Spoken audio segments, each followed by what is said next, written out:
اور یہ بوکھلاہٹ، یہ پریشانی جو مہاجر قوم کے غداروں کی صفوں میں ایک ہلچل ہے، اس کی بنیادی وجہ یہ ہے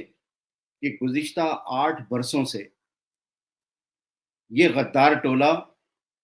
کبھی پی ٹی آئی کے ساتھ، کبھی پی ڈی ایم کے ساتھ، اور ان دنوں نون لیگ کے ساتھ حکومتوں کا حصہ ہے.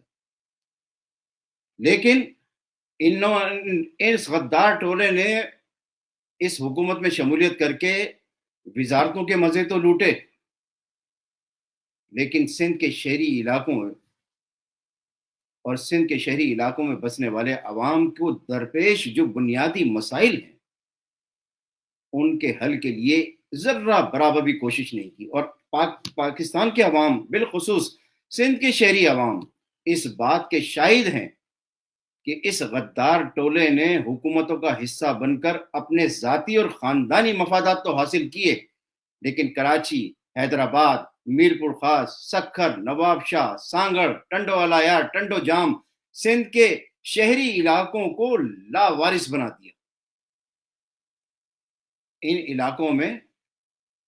مہاجر بستیوں کو ناجائز تجاوزات کہہ کر مسمار کیا گیا، اور یہ غدار ٹولہ بے شرمی اور بے غیرتی کا مظاہرہ کرتے ہوئے خاموش رہا. مردم شماری ایک قومی مسئلہ تھا. مردم شماری میں سندھ کے شہری علاقوں کی صحیح گنتی سے سندھ کے شہری علاقوں کے ترقیاتی بجٹ میں، ترقیاتی منصوبوں میں اضافہ ہونا تھا. جب سندھ کے شہری علاقوں میں کی جانے والی مردم شماری میں ماضی کی طرح دھاندلی کی گئی، یہ غدار ٹولہ مہاجر دشمن قوتوں کا اعلی کار بن کر خاموش تماشائی کا مظاہرہ کرتا رہا، خاموش رہا. پاکستان کے عوام گواہ ہے کہ اس غدار ٹولے نے، یہ بہادر آباد ٹولے کی شکل میں ہو یا پی ایس پی کی شکل میں ہو یا ان دونوں کا مرجر ہو، اس غدار ٹولے نے مہاجر قوم کی تباہی اور بربادی کے اس منصوبے میں سہولت کاری کی، اور اس کے خلاف